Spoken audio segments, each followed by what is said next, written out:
Hola, cage fighting connoisseurs and MMA addicts. Welcome to the 6-round post-fight show for Bellator 183. It just wrapped up. I will be your host for the evening, Eddie Mercado, of course. Zane Simon is on assignment, so he will not be joining us. And Kid Nate is out kidnating, so he will not be joining us. But overall, a pretty exciting Bellator event, I got to say. And headlined, of course, by Patricky Pitbull, not Patricio Pitbull, taking on Benson Henderson, UFC former lightweight champion.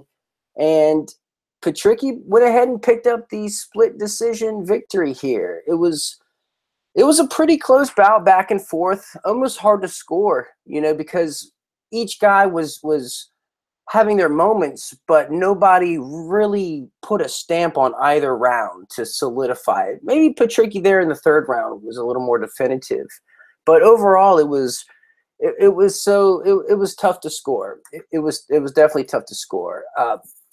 29-28 on two of the judges' scorecards for Pitbull, and 29-28 for Benson Henderson on one of the scorecards. So, I mean, the fight kind of played out a little bit how I anticipated it. I thought Benson would come out aggressive right off the bat like he did. And once he felt Pitbull's power, I think he was a little more inclined to be on his heels a bit and more willing to take the back step and start countering with kicks like he did against Chandler. And I mean, it worked for him. He was being pretty effective with it. But I think what killed it for Henderson was he started going for takedowns there in the second and third round, and he wasn't really doing anything. Like, he was able to control Pitbull up against the cage, but he wasn't landing strikes. Like, he was landing a couple insignificant leg kicks, like little annoying stomps and things like that. And he tried his little back elbows a couple times. But when Patricky had his back to the cage, Patricky was the one landing clever knees and the Travis Brown elbows. So, I mean, I'm not upset with the decision. I don't think Henderson was robbed in any way, shape, or form. I think Pitbull did enough to pick up the decision. And where they go from here, I'm not sure. Pitbull called out Brent Premise, which everybody seems to be doing. I feel like nobody was really calling out Michael Chandler like that necessarily, but Premise gets the belt, and everybody wants a piece of him because he's still relatively young in his career. But the real story of the night was Paul Daley. He showed up big time. He knocked out Lorenz Larkin in the second round. Lorenz Larkin's tough as nails. Not many people have stopped him. I believe Costa Philippou and King Mo might be the only two other people that were able to stop Larkin. But, man, the first round was pretty sticky. They were kind of seeing what the other guy had. Super respectful, but still going shot for shot to see. There was one moment where they were just trading single leg kick for single leg kick for single leg kick, and it was fun to watch. It was, who's gonna turn away first. And there was a moment when Daley slipped and he landed on his back in the first round, and Larkin, he went to the ground with them. He was like, "Hey, let's do this. Let's MMA this up." So here comes round two, and Paul Daley is like, "Oh, you want to MMA this up? Bet." Paul Daley shoots a takedown. What? Not only one, he shot two takedowns. So Daley's out here shooting takedowns, which is awesome. Finds himself in the clinch, and on the break, Daley throws this spinning back fist, and Larkin almost ducks it, but it looked like he got clipped, like right in the back of his head, kind of right behind the ear. And I think that stunned Larkin for just a moment. And then Daley snuck in his patented left hook that he's, dropped countless people with. And I mean, it sent Larkin in a daze. Like, he had one of those video game kind of staggering moments where he wasn't there. Like, he was standing, but he wasn't there. And then Daley moved in with this 3-piece combo, dropped Larkin, some academic ground strikes, and the referee stepped in. So huge win for Paul Daley. I surely didn't see this coming. A lot of people didn't see it coming. I thought Larkin was a sound pick here, and I even thought he was a sound bet. I'll go ahead and say I did.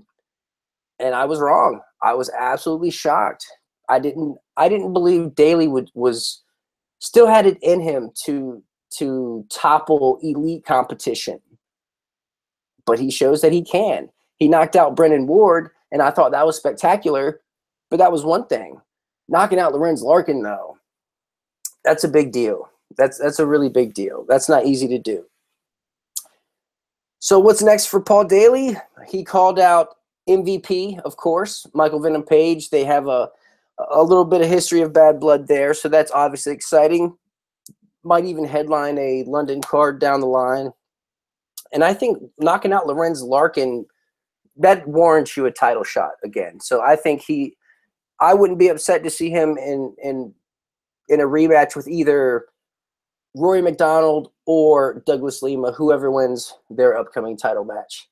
So good showing from Paul Daley. He just keeps surprising me. He's defeating Father Time. He's in the rare category of those guys who just, it's like they're timeless. They're just not aging. And he's just sticking around. And I remember when he first got into Bellator and he was fighting, really unknown competition and struggling a bit with them, not putting them away and, getting taken down. But he's just sticking with it and he's getting better. And just when I think he's hit his potential, he will not go any further than this. The wheels are about to fall off. He shocks me and he shows up. So I don't think I'm going to doubt Paul Daley anymore. I think this win is huge, and it shows that he is still very dangerous at the highest level of the sport. So good on Paul Daley. Lorenz Larkin, he's going to have to chalk this up to a lesson learned. He got caught hanging out. And it's that simple. This is the fight game. This is combat. People get caught. People get clipped. I mean, it happens. I believe he'll come back stronger. And who they face him with next, I'm not sure. But I don't know. That's back-to-back losses for Larkin. So I don't know. I don't know how they're gonna match him up. I don't know. He looks good though. He did look good. He looked good there in the first round. I thought his kicking game was looking sharp as it usually does. But man, he got posterized. Straight up posterized. All right, so earlier in the evening before that, we saw the promotional debut of Roy Nelson, Big Country himself, and all of his belly. He took on fellow big man Javi Ayala and ended up picking up a decision. Again, this was kind of exactly what I expected out of Roy Nelson. I thought he was going to fight a similar style to what he did against Derek Lewis and just really try to work his top pressure. And Ayala was game. Ayala came out really aggressive and light on his feet, and he was throwing an awesome variety of strikes. I mean, a real just array of different techniques, and it was getting to Roy Nelson. Like Roy wasn't liking it, and he was getting tagged, and I think he was getting surprised at the speed of Ayala because Ayala's a big boy, but he's pretty nimble out there, and you just really wouldn't expect it from his build. But Ayala's good. And the big thing for me was this is Bellator's heavyweight division. Desperate. I like that they're adding some depth to it because the last time they had a title fight was it was back in 2014, maybe April of 2014. Vitaly Minakov and Czech Congo, I believe, was the last time Bellator had a heavyweight title fight. So they need to get the ball rolling on that. That's like 3.5 years without a heavyweight title. So bringing in Roy Nelson was a major addition, and there's ample fights for him. There's several rematches that I am down to see. You got Matt Mitrione, you got Congo, you have Frank Mir, and there was one more, Justin Wren, the big pygmy, even him. So that's 4 right there, rematches that I would love to see. And if he fought Mitrione and Congo back-to-back, that would be a little ironic because he fought them back-to-back in the UFC. And if he loses, then it'll be tragically ironic, which is interesting in and of itself also. So it was good to see Nelson just not show up with nothing. Like he showed up still as a fighter. Like he still got it. I'll say that. And you know, going into this, a lot of people were talking about like his chin isn't what it used to be, and I never understood that because like he gets tagged a lot, but he's not getting finished. You know, they're saying, oh, his chin's deteriorating. Well, I mean, not really. He can still take the punishment. Like even in the Volkov fight, like he took a lot of punishment, and it doesn't seem like his chin's any weaker for it. Javi Ayala, on the other hand, he's impressing me. I think he showed me that you know, he came out really strong in the third.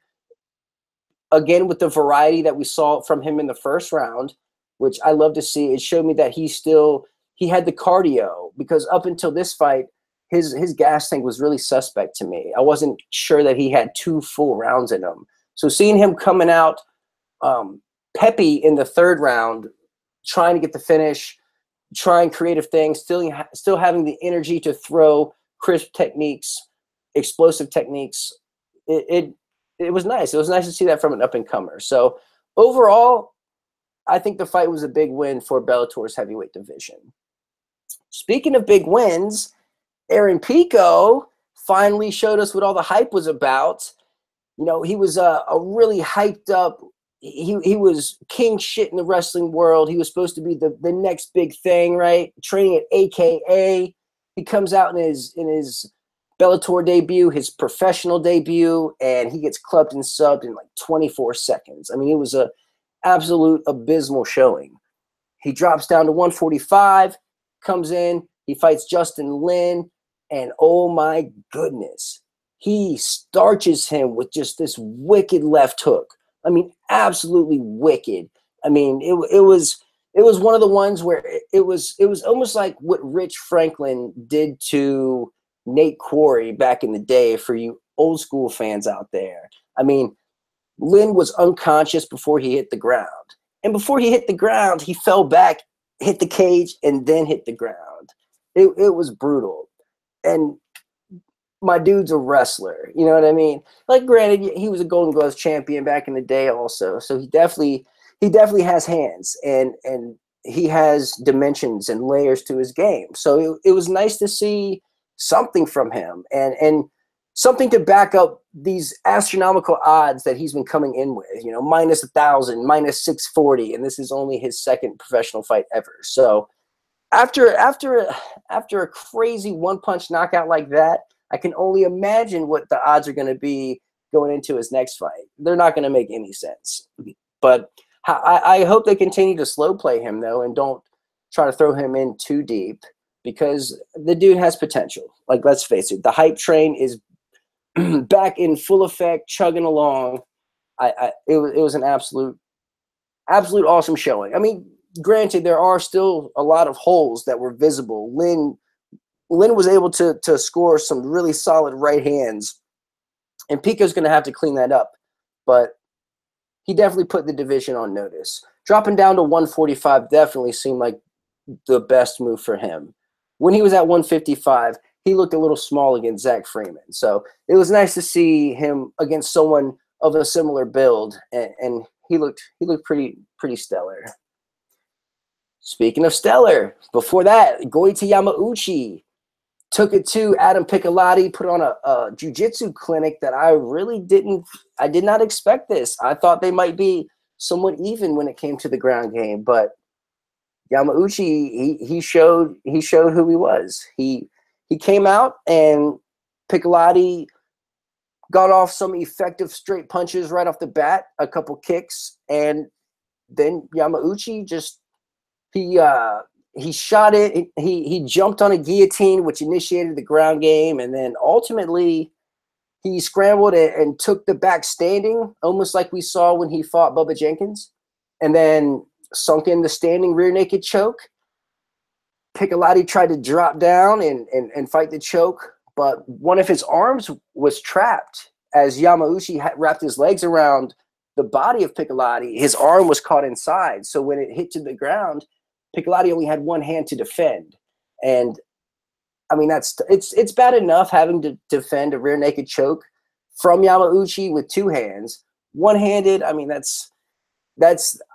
anybody would panic in that situation. But I mean, Piccolotti was dead to rights. He had no choice but to tap, and it's his first loss. This isn't devastating for Piccolotti. I think he will learn from this. He'll grow and he'll come back stronger. But Yamauchi, this is his third straight first round submission, and that's awesome. So, man, the sky's the limit for this kid.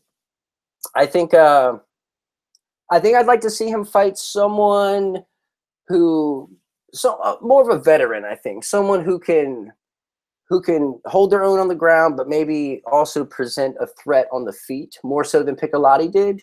Maybe like a Georgie Karakanyan. That might be fun. But on the same token, they could throw Yamauchi in there with Brent Primus, and I wouldn't be upset with that either, just because Primus is still, pretty young in his career, despite already being the champion. And so, I mean, there's a lot of intrigue in that match, especially, I mean, they're both aces in the jiu-jitsu world. So, but I thought that about Piccolotti and Yamauchi, and we saw who was who when it came to the grappling. So huge win for Yamauchi. And, I'm interested to see where he'll go from here.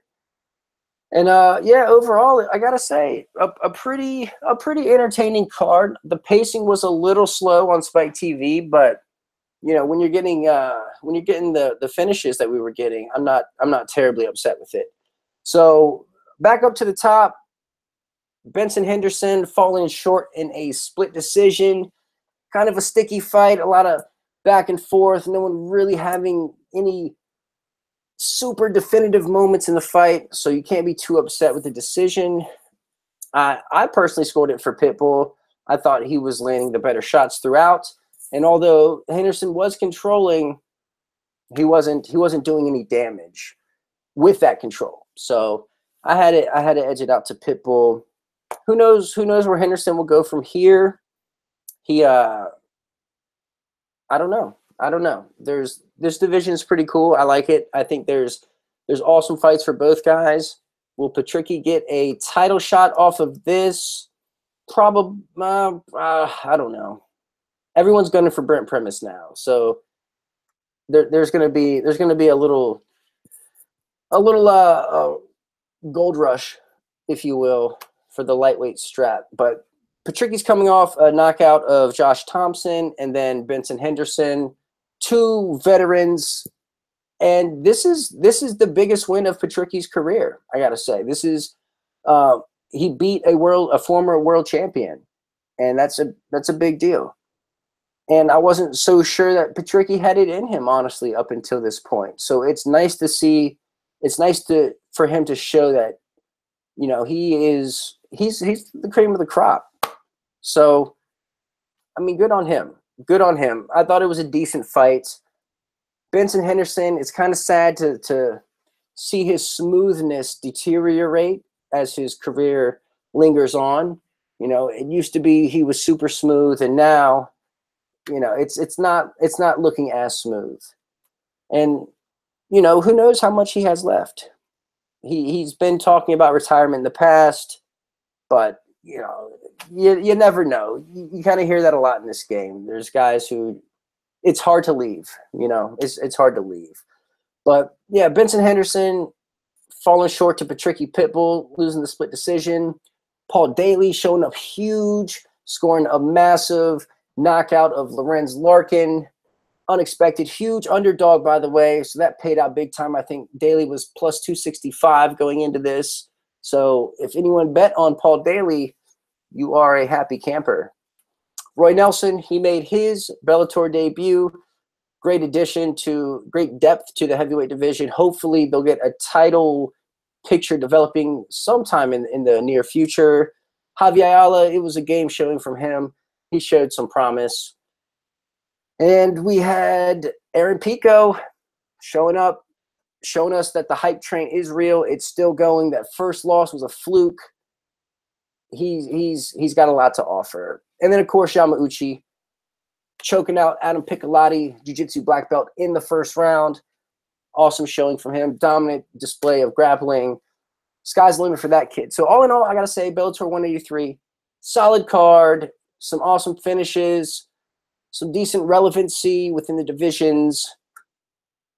And yeah, so I guess that'll do it for us. So if you like this video, do us all a favor, smash the like button. That's the thumbs up. And Eugene should be back tomorrow for Knuckle Up, if not Monday. And we do not have any MMA coming up next weekend. So we won't have any of that, but we will have the MMA Depressed Us. And if I did it, care, don't care, won't be till the following week. UFC 216 is on the horizon.